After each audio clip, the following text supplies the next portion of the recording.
Greetings and welcome to this unit on the book of Romans. This is the subject matter for spring 2021. The book of Romans has been a very influential book within the history of New Testament or Christian interpretation. It's noted, among other things, as being the book that Augustine was reading from when the Holy Spirit finally got a hold of his heart.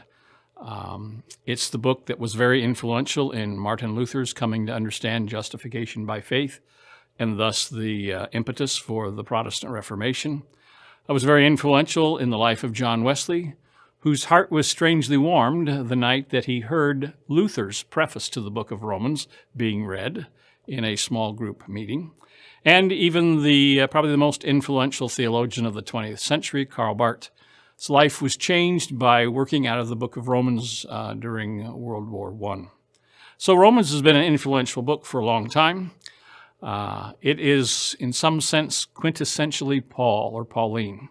First of all, it's the longest of Paul's letters. And for most of Christian history has been understood as if it were some kind of theological essay, whereas most of his other letters were understood to be occasional letters written to meet a particular need or problem or circumstance in the life of the church. In recent years, in fact, for about the last 40 years now, New Testament scholarship and students of Paul have been understanding that perhaps Romans was not written to be a systematic theology essay, but that it was also an occasional letter, written as Paul's effort to gain the solidarity or the unity of the church at Rome, to support him as he would then visit them and then make his way on to Spain in his further missionary work there. That sense that he wanted the church at Rome to support him on his missionary journey in Spain is brought out in chapter 15.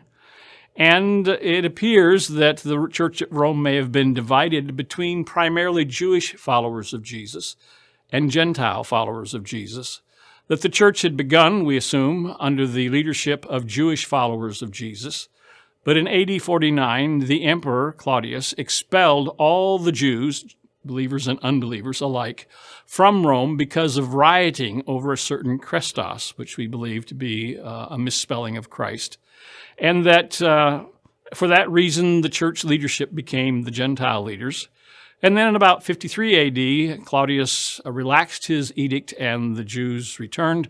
And now you had a church with two sets of leaders vying for control, and Paul wanted to bring them together, and he chose to bring them together around the theme of the gospel, which is the primary thing he talks about from both perspectives throughout this book.